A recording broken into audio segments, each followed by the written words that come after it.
सभी को नमस्कार। आज हम केंद्रीय विद्यालय के एडमिशन प्रोसेस से संबंधित बात करने जा रहे हैं।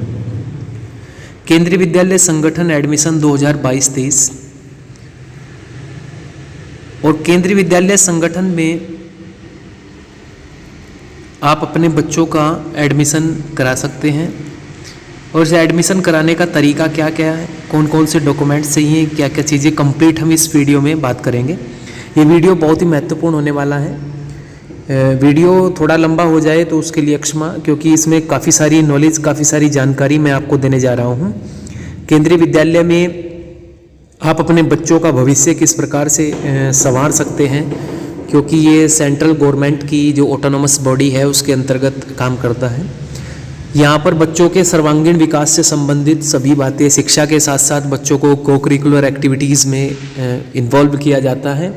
उनके सर्वांगीण विकास से संबंधित बातें केंद्रीय विद्यालय में चलती हैं। यहाँ से बच्चे बड़े बड़े पदों पर पहुँचते हैं और माता पिता अपने बच्चों को केंद्रीय विद्यालय में भर्ती करा करके एक निश्चिंतता का अनुभव करते हैं। और केंद्रीय विद्यालय में एडमिशन होना थोड़ा कठिन प्रोसेस है, लेकिन जो भी है, जैसा भी है, इस वीडियो में आप पूरा जानेंगे। अंत तक इस वीडियो को देखिए। तो हम चलते हैं केंद्रीय विद्यालय संगठन एडमिशन 2022-23। इसमें आप क्रमवार जिन जिन महत्वपूर्ण बिंदुओं की जानकारी आप प्राप्त करेंगे, उनमें हमें सबसे पहले हम योग्यता, क्या योग्यता होनी चाहिए केंद्रीय विद्यालय संगठन में एडमिशन के लिए। फिर आयु से संबंधित हम बात करेंगे, एज फैक्टर कैसा हो, और आवश्यक डॉक्यूमेंट्स, जो ज़रूरत है, जिन जिन डॉक्यूमेंट्स की आवश्यक दस्तावेजों की, उन पर हम बात करेंगे। फॉर्म भरने का तरीका क्या है, ऑनलाइन ऑफलाइन, किस किस तरीके से, कौन सी क्लास के लिए हमें कहाँ से फॉर्म मिलेगा, कैसे हमें फॉर्म भरना है, इसकी पूरी जानकारी हम इस वीडियो में प्राप्त करेंगे। और आरक्षण संबंधी नियम, जो रिजर्वेशन है केंद्रीय विद्यालय संगठन में, जो कोटा है वो किस किस प्रकार से है, उसकी पूरी जानकारी भी आपको इसमें मिलेगी वीडियो में। आरटीई के तहत, राइट टू एजुकेशन के तहत आवेदन किस प्रकार से हम करते हैं, और राइट टू एजुकेशन के तहत किस प्रकार से हमें केंद्रीय विद्यालय में लाभ मिलता है, उसकी भी पूरी जानकारी आप इस वीडियो में प्राप्त करेंगे। प्राथमिकताएं क्या क्या हैं, किन किन को प्रायोरिटीज़ दी जाती हैं, पहले प्रथम नंबर पर किन स्टूडेंट्स का, किन बच्चों का केंद्रीय विद्यालय संगठन में एडमिशन होता है, और किस किस प्रकार से श्रेणियों में विभाजित किया गया है, इसकी पूरी जानकारी भी आपको इस वीडियो के माध्यम से आपको मिलेगी। तो ये जो बिंदु हैं, इन टॉपिक हैं, इन पर हम चर्चा करेंगे, बात करेंगे। तो चलिए अब सीधे चलते हैं हम सबसे पहले अपने प्रथम टॉपिक के ऊपर। सबसे पहले है योग्यता। एबिलिटीज़ क्या क्या होनी चाहिए, तो यानी कौन बच्चे योग्य हैं, केंद्रीय विद्यालय संगठन में एडमिशन कौन पा सकते हैं। तो सबसे पहले तो जो डॉक्यूमेंट रिक्वायर्ड किए गए हैं रेस्पेक्टेड संगठन के द्वारा या विद्यालय के द्वारा, उनकी जो शर्त है डॉक्यूमेंट की, वो आपने पूरी करनी है। वो डॉक्यूमेंट क्या क्या हैं वो भी आपको बताए जाएंगे। दूसरा, 5 वर्ष की आयु पूर्ण कर ली हो, यानी फर्स्ट क्लास के लिए अगर आप एडमिशन लेना चाह रहे हो बच्चे का, तो 5 वर्ष की आयु वो पूर्ण कर चुका हो, इससे ऊपर हो। 5 वर्ष से कम आयु के बच्चे का केंद्रीय विद्यालय संगठन में किसी भी स्थिति में एडमिशन संभव नहीं है। तो फ्रेंड्स, इससे संबंधित जो 2 बातें बोली हैं, एक तो डॉक्यूमेंट्स कंप्लीट हो और दूसरा 5 वर्ष की आयु बच्चा पूर्ण कर चुका हो। उसके आगे हम बात करने वाले हैं अभी आयु संबंधी नियम, यानी एज संबंधी नियम पर हम चर्चा करेंगे।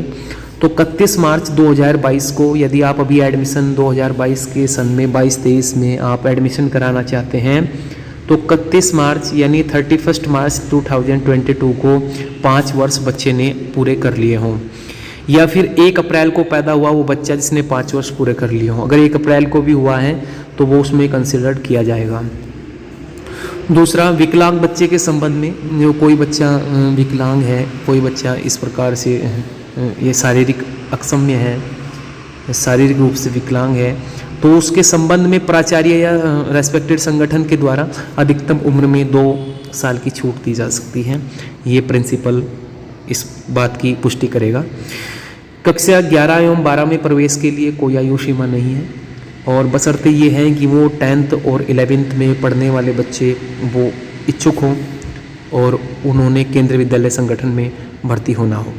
तो कक्षा 11 एवं 12 के लिए कोई आयु सीमा नहीं है, लेकिन कक्षा 1 से लेकर के 10 तक किस किस प्रकार से हम केंद्रीय विद्यालय संगठन में आयु की सीमा में हम किस प्रकार से समझ सकते हैं उसको, उसकी पूरी एक तालिका, एक श्रेणी आपके सामने है। अभी इधर कक्षा है, इधर आयु सीमा है आपकी 31 मार्च 2022 के संबंध में।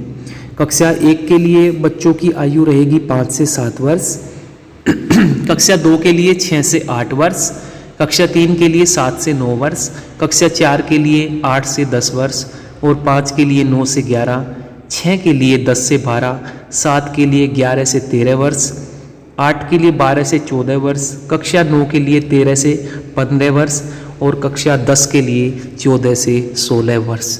तो इस तरीके से हम 1 से लेकर 10 तक बच्चे की आयु कितनी होनी चाहिए उस संबंध में हमें ये जानकारी प्राप्त कर ली है। तो केंद्रीय विद्यालय संगठन में आयु सीमा बच्चे की क्या होनी चाहिए, इसके बारे में आपने अभी देखा। क्या क्या डॉक्यूमेंट होने चाहिए आपके पास में, आवश्यक दस्तावेज कौन कौन से हों। सबसे पहले तो बच्चे का बर्थ सर्टिफिकेट आपके पास में हो, जन्म प्रमाण पत्र बच्चे का होना चाहिए, बच्चे की फ़ोटो आपके पास में हो।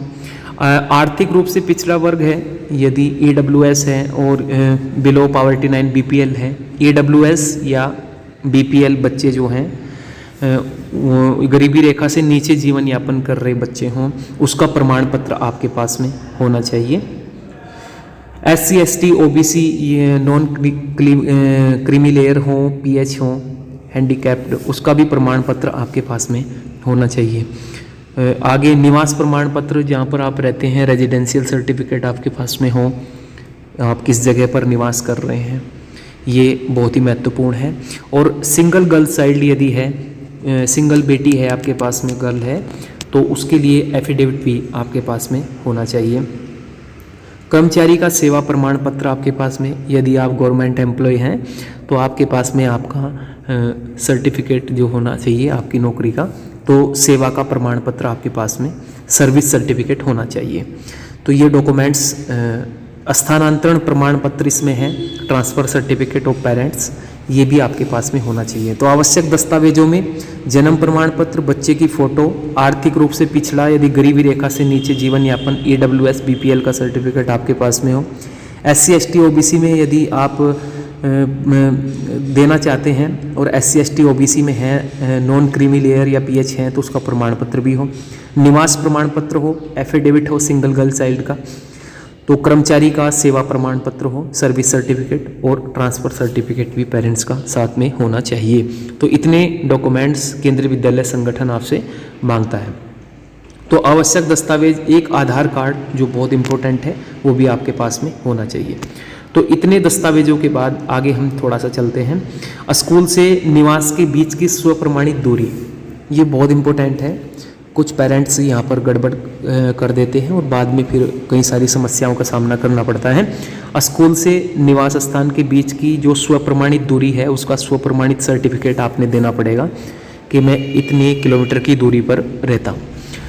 उससे बच्चे के संपर्क में, विद्यालय के संपर्क में जब बच्चा रहेगा, वो बहुत ही इम्पोर्टेंट चीज़ है। केंद्रीय विद्यालय संगठन इसको बहुत महत्व देता है। नेक्स्ट देखिए, आवेदन प्रक्रिया कैसी होनी चाहिए। तो आवेदन प्रक्रिया केंद्रीय विद्यालय संगठन में 2 मोड में होती है, एक ऑनलाइन और एक ऑफलाइन। कक्षा 1 के लिए ऑनलाइन आवेदन कर सकते हैं आप थ्रू ऑफिशियल वेबसाइट और कोई एंड्रॉयड ऐप के माध्यम से। तो ऑफिशियल वेबसाइट पर समय समय पर फरवरी या मार्च के अंतर्गत आपको जो है ना ऑफिशियल जो वेबसाइट है संगठन की, वहाँ पर आपको इसकी जानकारी प्राप्त हो जाती है, या किसी भी एंड्रॉयड ऐप के माध्यम से या किसी भी समाचार न्यूज़ पत्रों में भी आपको ये जानकारी आसानी से मिल जाती है। तो कक्षा 1 के लिए ऑनलाइन ही आवेदन होगा और offline for class 2nd and onward apply in respective KV if seats are vacant. तो इसमें कहा गया है कि आप रेस्पेक्टिव KV किसी भी केंद्रीय विद्यालय में जो आपके आसपास है या जहां भी आप एडमिशन लेना चाहते हैं, यदि उसमें वैकेंट सीट है तो आप कक्षा 2 और इससे ऊपर की कक्षाओं के लिए आप विद्यालय से ऑफलाइन फॉर्म लेंगे और वहां भर करके आप अपने बच्चे का एडमिशन करा सकते हैं। लेकिन कक्षा 1 के लिए शर्त है कि आपको ऑनलाइन ही आवेदन करना है।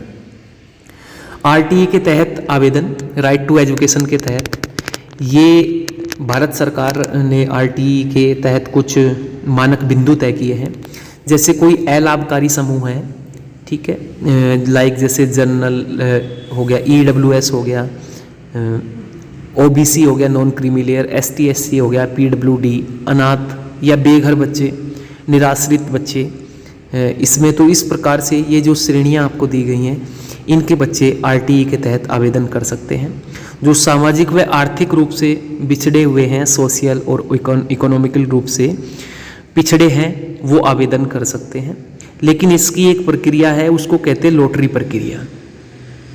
तो लॉटरी प्रक्रिया से ही आपका प्रवेश सुनिश्चित होगा। इसमें आपका किसी प्रकार से कोई क्लेम नहीं कर सकते, किसी प्रकार से कुछ आप बोल नहीं सकते।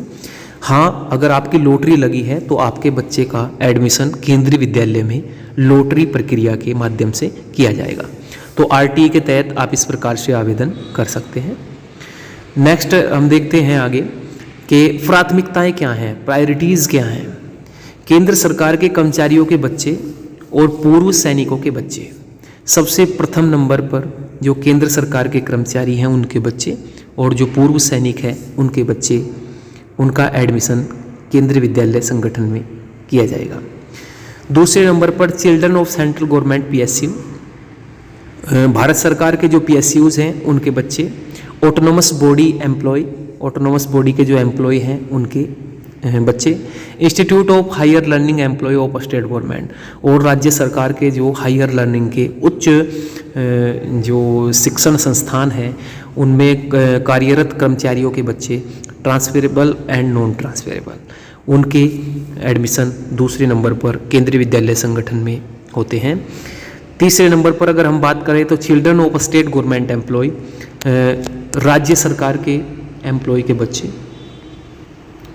और चौथे नंबर पर children of state government PSU, state government के जो PSUs हैं उनके बच्चे, ऑटोनोमस बॉडी एम्प्लॉय जो स्टेट गवर्नमेंट के अंतर्गत ऑटोनोमस बॉडीज़ हैं उनके बच्चे, institute of higher learning employ of state government, institute of higher learning के जो इंस्टीट्यूट हैं उनके बच्चे।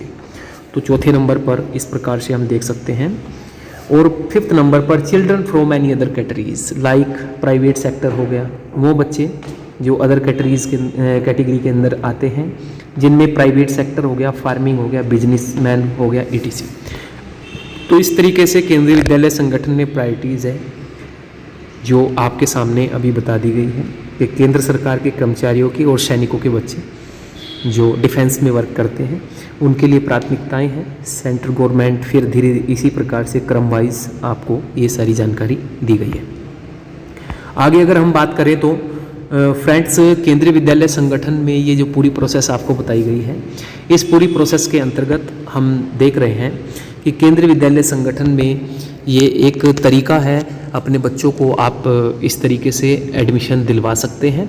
और केंद्रीय विद्यालय संगठन एक इस प्रकार का भारत सरकार के अंतर्गत कार्यरत, जिसमें भारत देश के प्राइम मिनिस्टर, भारत देश के अन्य मिनिस्टर्स और भारत देश के उच्च वर्ग के सभी शिक्षित और संस्कारित लोग इसमें आते जाते रहते हैं, बच्चों से कॉन्टैक्ट बना करके रखते हैं, क्योंकि देश का भविष्य ही बच्चे हैं। तो केंद्रीय विद्यालय संगठन में आप इस प्रोसेस के माध्यम से अपने बच्चे का एडमिशन करा सकते हैं। तो निश्चित रूप से आपका बच्चा भी इस देश का एक अच्छा नागरिक बन करके देश को उन्नति दिलाने में अपना योगदान दे सकता है। तो ये वीडियो आपके लिए स्पेशल बनाया गया था कि केंद्रीय विद्यालय संगठन में कौन कौन लोग किस किस प्रकार से अपना एडमिशन बच्चे का करा सकते हैं। तो फ्रेंड्स, ये वीडियो आपको कैसा लगा ज़रूर अपना लाइक और शेयर इस वीडियो को दीजिए। अच्छा लगा हो तो इसको दूसरे लोगों तक भी पहुंचाइए। सभी ने इसको सुना, धन्यवाद। जय हिंद।